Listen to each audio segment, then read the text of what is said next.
looking back, Acts 29 was a brand. Like there's no institution, there's no property anywhere that anybody owns. It's just a thing you put on the website back in 2011. It was super hot. You could put it on the website. People would come. They kind of knew what to expect. And by the end of our time in Acts 29, it became more of a liability. And that's part of the reason we were like fighting for the brand is we were like, hey, like the people that are coming with all these woke ideologies. And then when we get up and preach, we're having to have a lot of conversations like, yeah, we don't agree with Matt Chandler on that. And he's got a huge platform. Well, even at that national conference, we were asking, hey, should we leave? I mean, like, do y'all want us to leave? I mean, we're asking directly staff and network leaders of the network, like, no, we need your voice more now than ever. And I was like, okay, we're going to keep doing what we're doing then.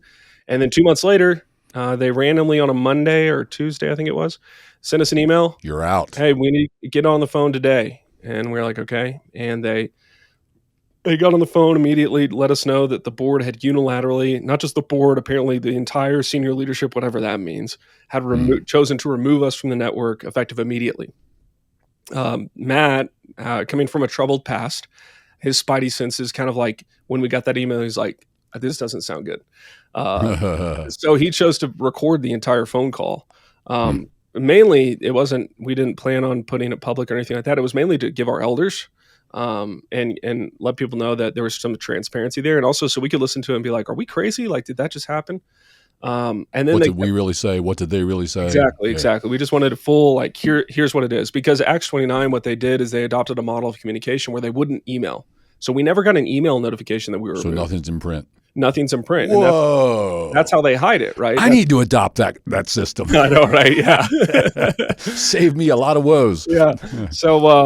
So yeah, they did that. They staff in Acts 29 were going around saying what happened on that phone call, which was not true, saying how we were crying, we were unhinged, we were whatever.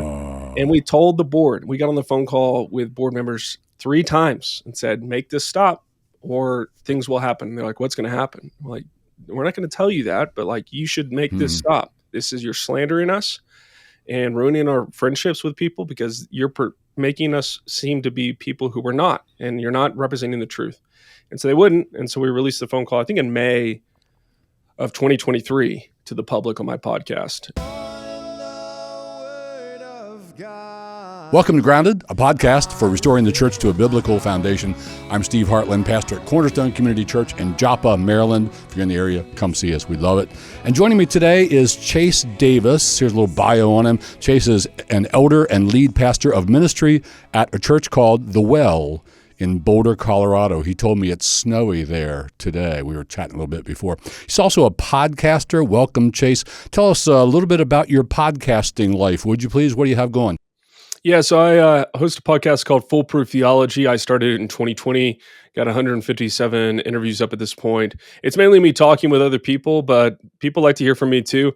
So I'll offer some reflections on either cultural issues going on, political, theological discussions, but mainly trying to find Christians that are conservative that I can promote their work. I'm reading the articles and books all the time anyways, and so it was a way for me to introduce people in a short form to hey, look, in the academy and intellectual thought in America, there's actually really good conservative Christians that we should be paying attention to what they're saying. So that's why I started it, and I've been going ever since. Nice. All right. So our topic today is, I don't know what title I should put to this. I think this is what we're talking about. We'll see where it goes. What happened to Acts 29? If you don't know what that is, it's an international church planting agency.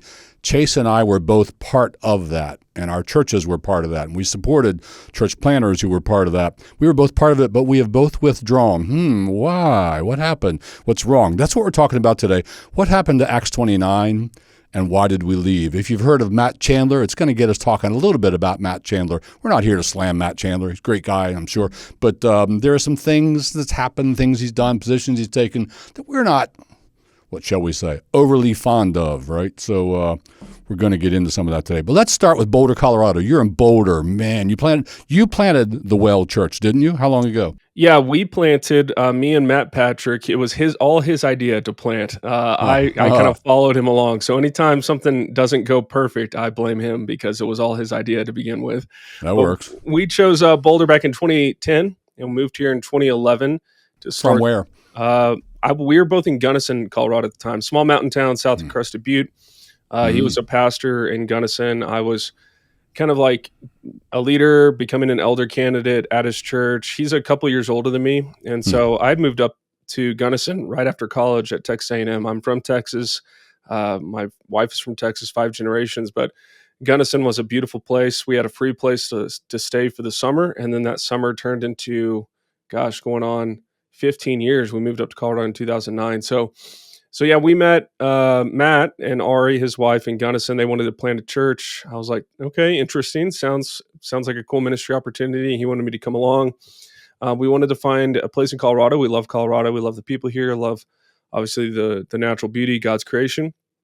And we were looking at college towns mainly. We thought we could have a greater impact if we reached a college town, moved to college town. And we visited Boulder, and we're like, yeah, there seems to be a huge need here. There's other churches here.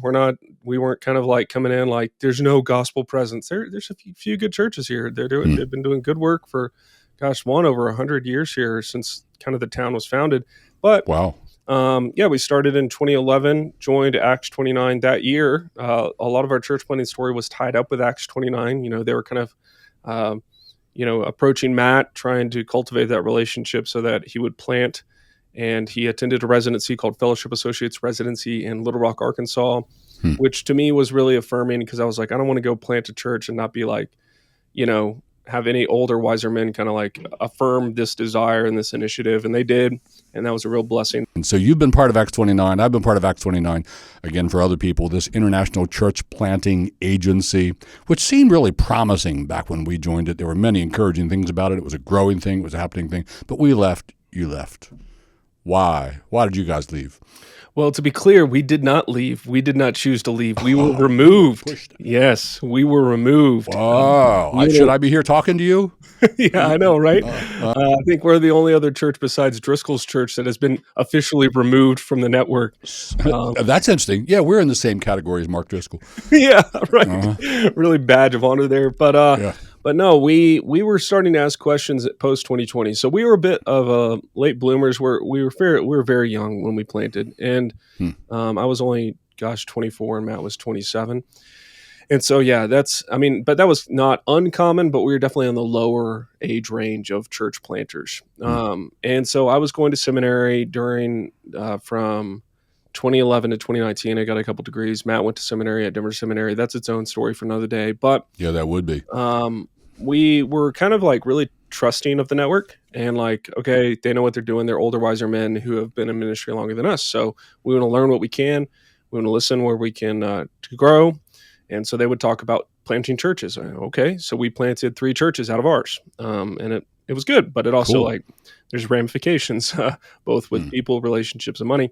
And then they were like, you need to have a leadership pipeline. We're okay, so we got a leadership pipeline. You need to raise up elders. Okay, got elders. And so we were trying to do the whole thing that they, were advising us to do. All the while, what was going on kind of like on the meta level, as far as the vision of Acts 29, we just saw it shifting a lot from that kind of brotherhood that originally started out where we would, argue, fight, have a good time, laugh, and, advance the mission of God in the world through church planting.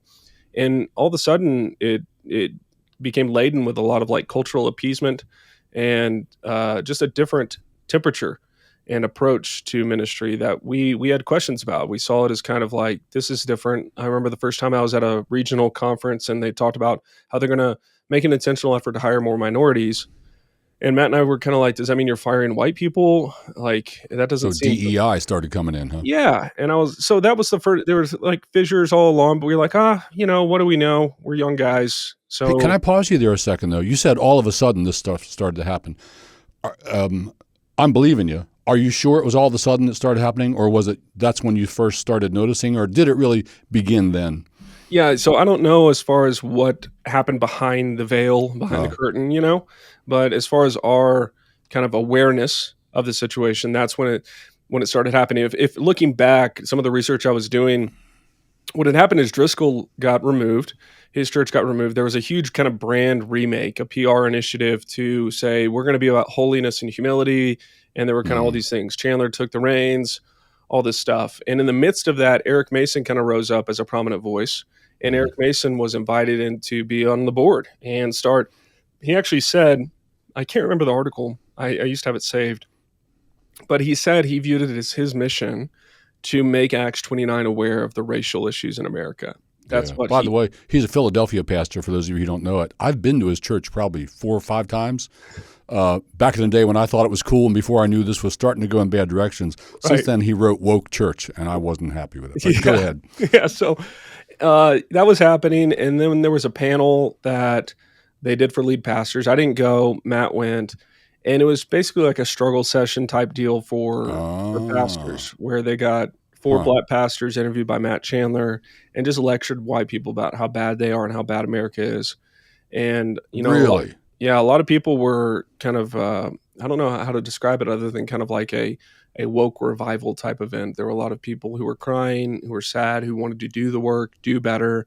Some guys after that left. These are white guys crying. I'm so sorry. I'm so white. And white women. The pastors' wives were in there too. Yeah. So that was very clever of them to get the women in there.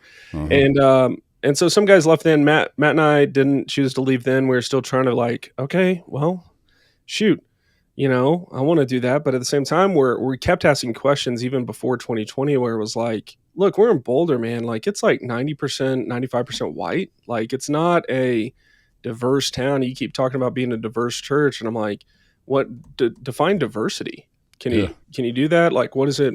So they would lecture us about this stuff. And we were always like, yeah, I think we're good, man. Like, we've got lots of people at CU who are from different nations, who are studying at CU. We've got lots of people who live in Boulder who are ethnically different. And so like, this is not a big deal to us. 2020 hits. And that's when, for me personally, like, I had to, God really put my face kind of made me, it was basically like he was saying, look at this, look at it, pay attention. And so I got into the word, I started listening and reading a lot, which is what they wanted me to do all along. I bought all the books Eric Mason recommended and I was reading it and I was like, this is all Marxist. Like, this is not good. Exactly. Yeah. And so the hard thing though for us was that we had not been that forthright about how bad these ideas were up until that time. And so we had a lot of people who were not aligned at our church. And in your church. Yeah. So that created a lot of like pastoral conversations. And so we started asking questions up the pipeline, like, hey, regional leaders or network leaders, like, what is this about? You get on a phone call in summer of 2020, and one of the pastors says America's a racist country founded on lies and white supremacy. And I'm like, this is not what I believe. And this is, I'm studying to get my PhD in historical theology. I don't think this is good history. And I don't think this is helpful, but you're teaching from a network platform, pastor to pastor is what they called it, these phone calls where they're teaching other pastors this is reality. And none of the answers they were giving were like, they kept on the one hand saying, oh no, it's fine. There's lots of different perspectives. But I'm like, but you're only giving one, like you're only pushing one idea. So that was like when trust started to erode. And we just kept asking questions. We would get on the phone with people. One of the funny stories from that time, Steve, was like, they used to have all these kind of like online ways to communicate with other pastors, which can be a great resource to connect with other pastors, pray, share kind of stories and encourage.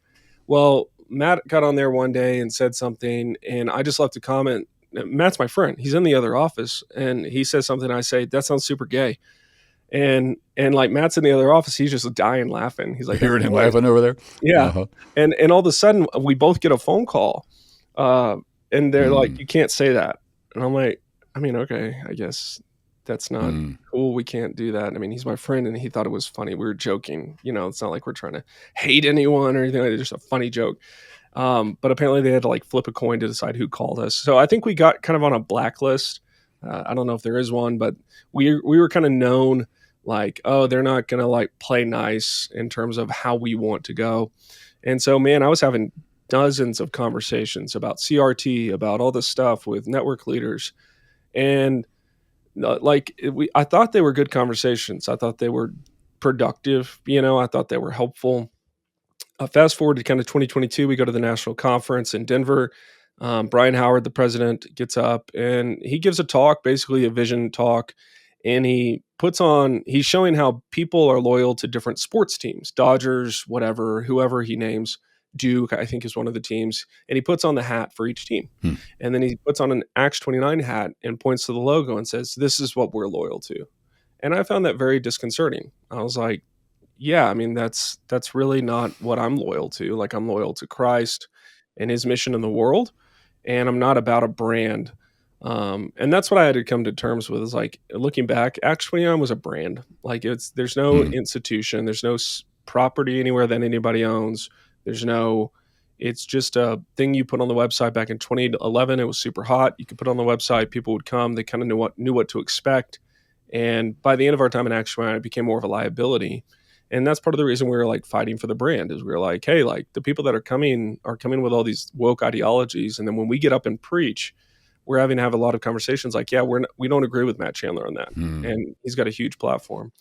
Well, even at that national conference, we were asking, hey, should we leave? I mean, like, do y'all want us to leave? I mean, we're asking directly staff and network leaders of the network, like, no, we need your voice more now than ever. And I was like, okay, we're going to keep doing what we're doing then.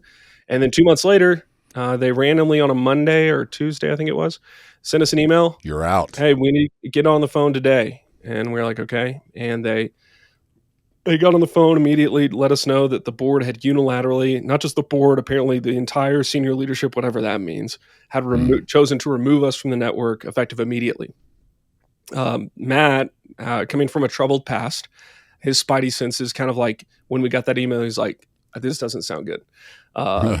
So he chose to record the entire phone call. Mainly, we didn't plan on putting it public or anything like that. It was mainly to give our elders and let people know that there was some transparency there. And also so we could listen to it and be like, are we crazy? Like, did that just happen?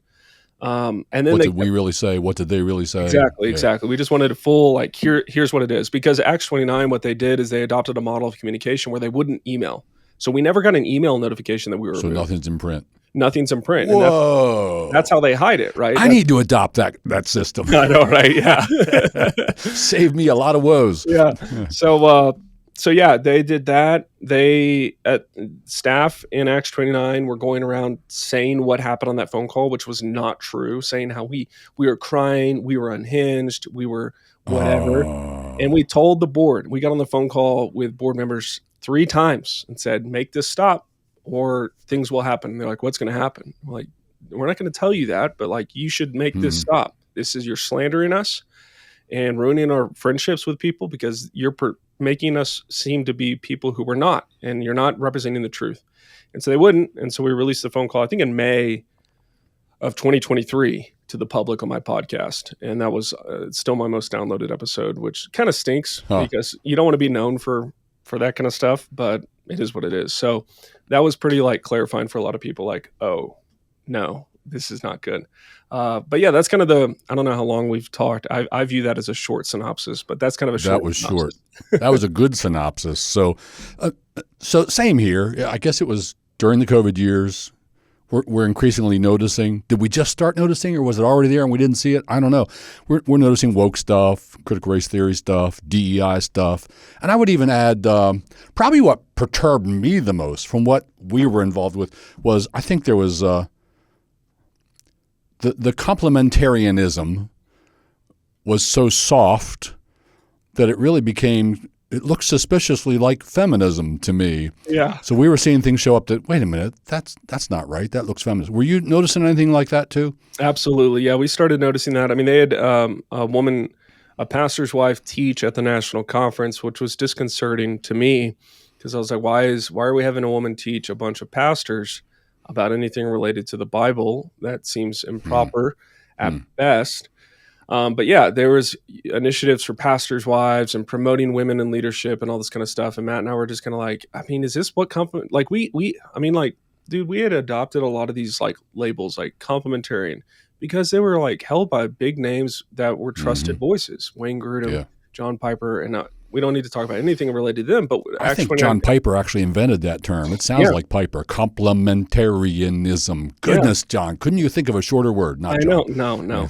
And so we had just adopted kind of like, okay, well, if this is what we should believe, we both went to Denver Seminary, which is openly egalitarian and Christian feminist. And so we had battled for this. We know their language of the Christian feminist. And so we know how to identify it really well. And so when we started seeing in Acts 29, I don't know that that was a question we were asking, but inside our church, we were asking, so what is complementarianism? Like, and so I started reading literature, which people would consider dissident literature on like patriarchy and what the church has believed historically. And all of a sudden, when I started preaching these passages in the Bible and Matt started preaching them, you just look back pre 20th century, and there's a wide representation of a similar view, which is not this narrow kind of like only home and church. And even in those two places, it's really like servant leadership and, don't offend women and all this kind of stuff. Instead, it's a holistic biblical view of hierarchy and how the world was made and ordered. And so our church tried to start teaching on that, whether through our church podcast or from the pulpit, just trying to help people like grapple with like, hey, like we know that the way we're talking about this may be a little bit different than how we have, and we want to help you understand why biblically. We're not saying complementarianism has to be thrown out and burned as a concept and a word. It's a maybe a starting point, but there's a lot more that is often left unsaid in that concept. Yeah, big amen to that. So I'm curious. I want to talk about this some more, feminism in particular, but I'm curious, all this going on between you guys and Acts 29, and people were in your church because they were digging Acts 29 and Matt Chandler and all.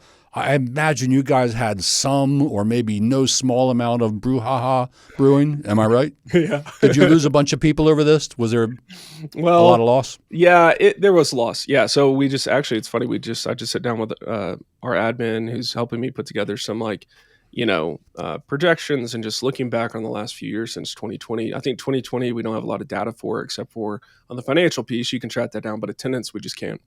And I was like, man, there was a kind of a drop off there as far as people attending. All right, we knew this relationally. We had sensed people leaving.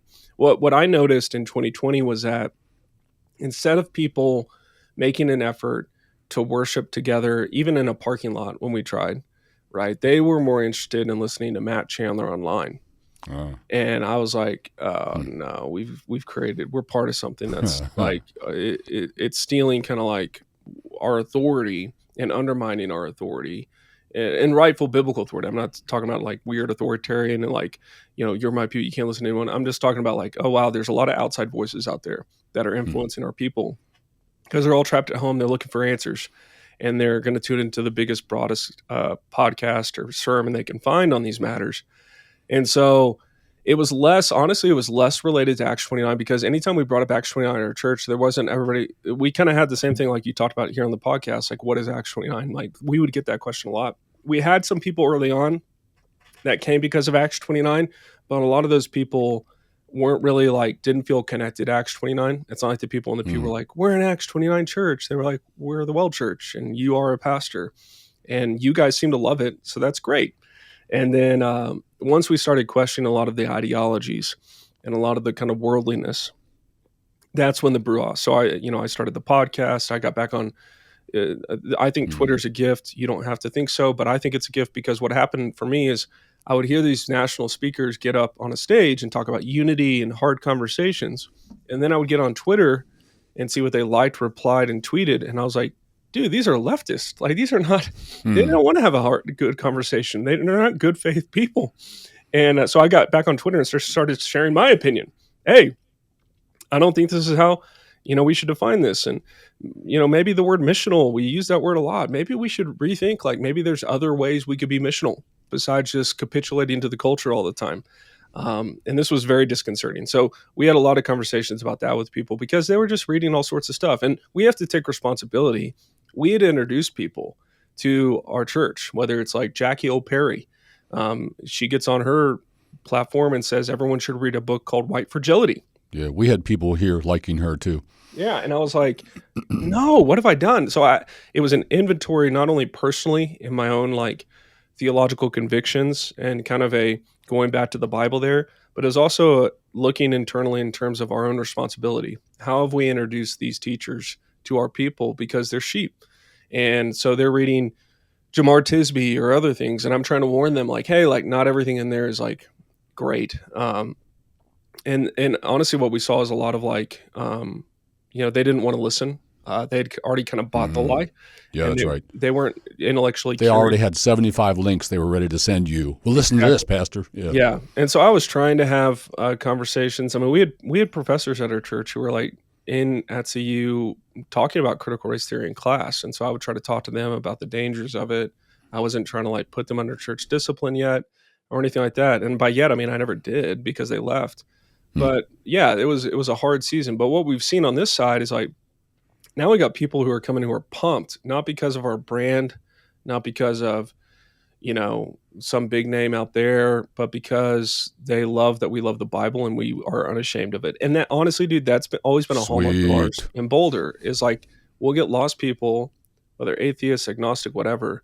They come to our church and they're like, finally, a Christian who will tell me the truth about what they believe.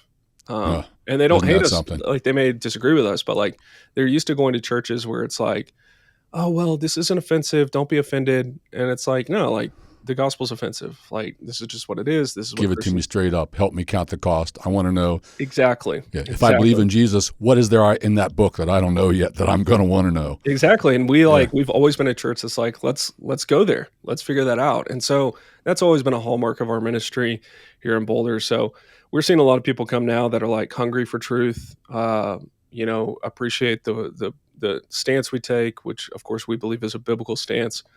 And they're very excited about joining. So we're seeing, we moved into a building this year. We got our own building, which was a gift. Nice. I mean, this is insane, Steve. Like in Boulder, this hasn't happened.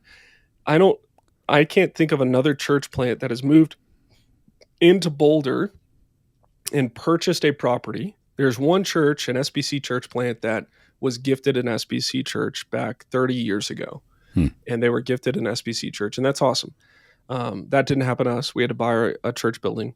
So to our recollection, this has never happened in Boulder. A church planting in Boulder and then buying a property in Boulder and moving in that property. So it's an amazing thing. If anybody, just shameless plug here, if anybody does want to, hears this and is excited about it, we are trying to pay a final invoice, which we are woefully short on with the contractor. Extra million sitting around. So go to boulderwell.org/give. We would love your partnership.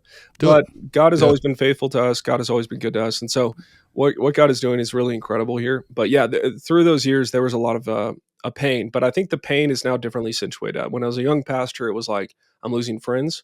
And now it's like more clear. Like, okay, they have a different vision. They have a different conviction on these matters. Yes. And I'm not anathematizing them necessarily or anything like that. Some people have left because they realize, I thought I was a Christian, but I believe in gay marriage and abortion. And we're like, yeah, those two don't go together. And they're like, well, then I'm not a Christian. We're like, we're happy to talk with you about that. Like, we're happy to, and they're like, no, I just don't want to go here anymore. We're like, okay, we understand.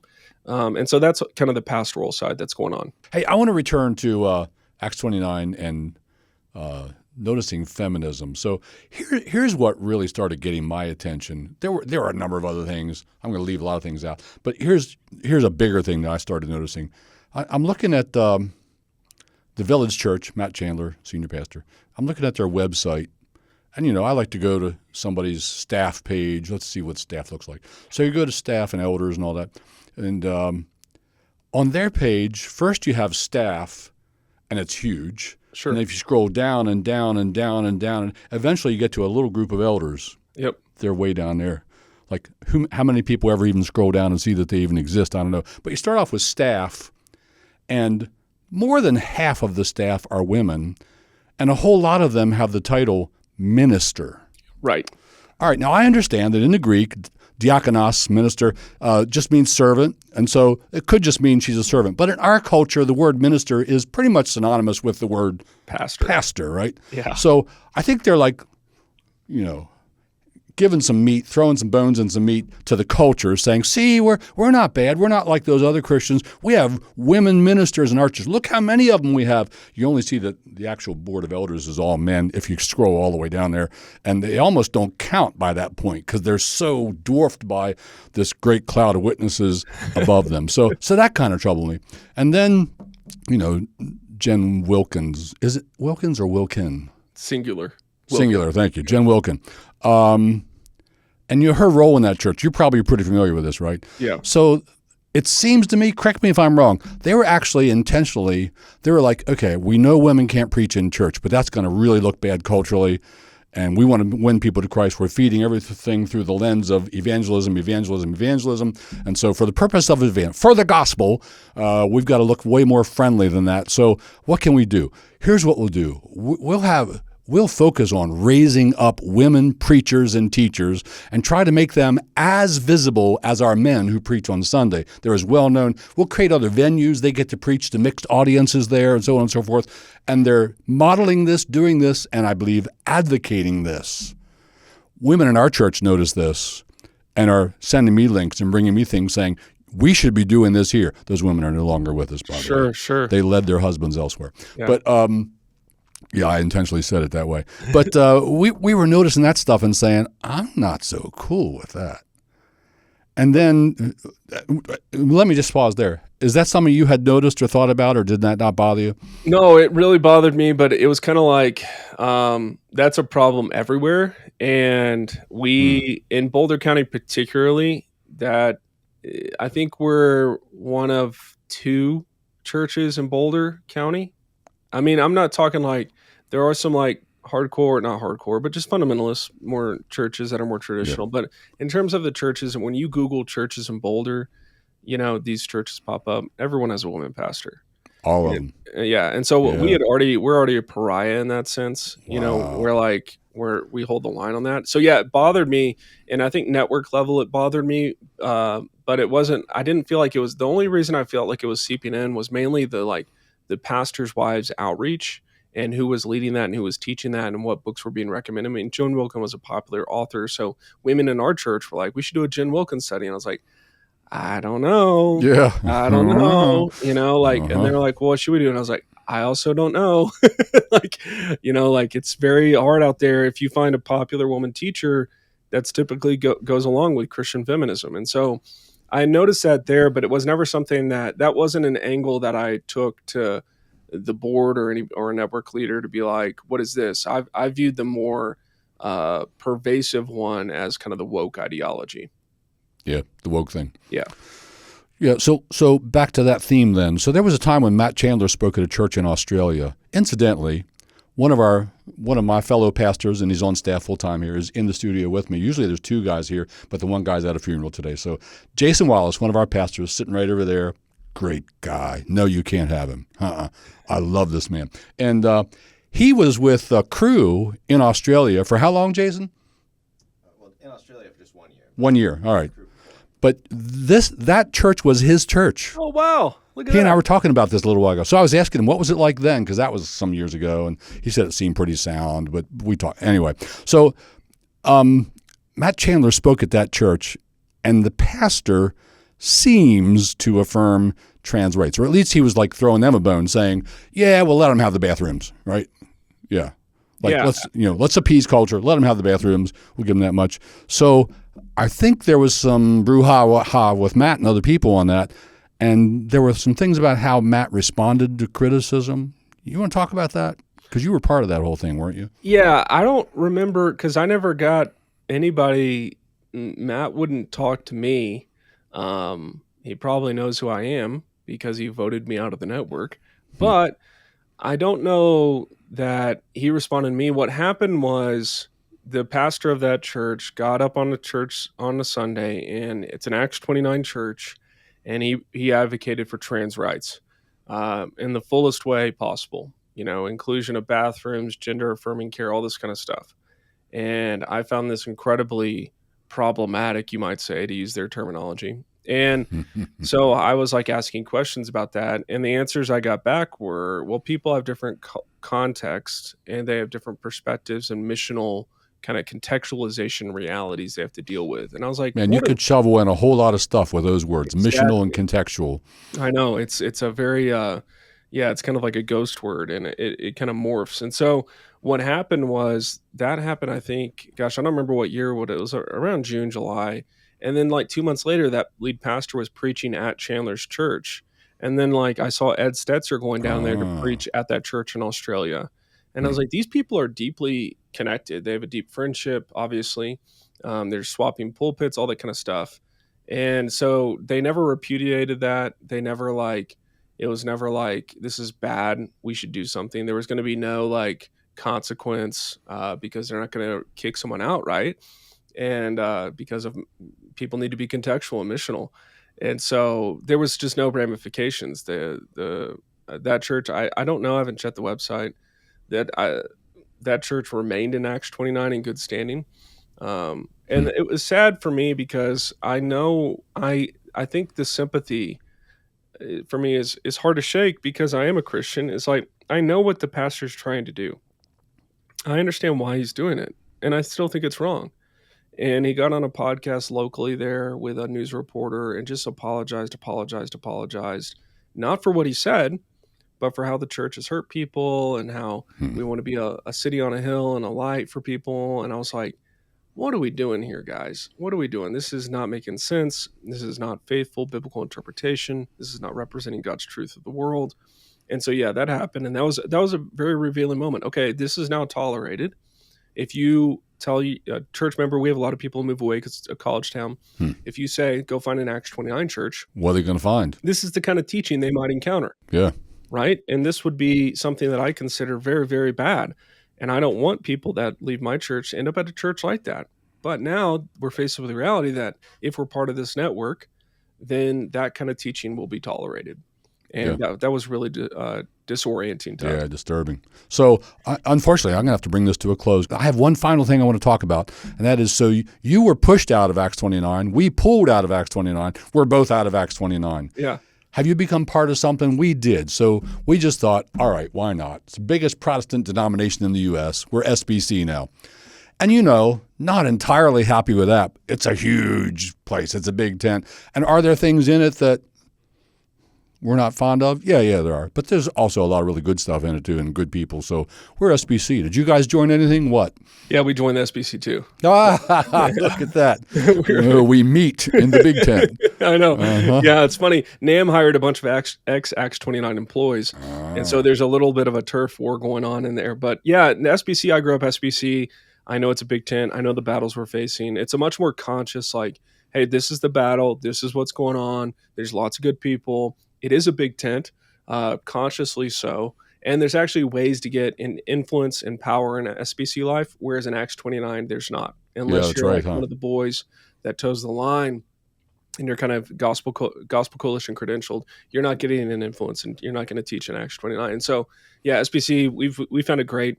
We're members now and ready to fight the Lord's battles as he presents them in the SBC because there's a lot of battles that need to be fought. So, yeah.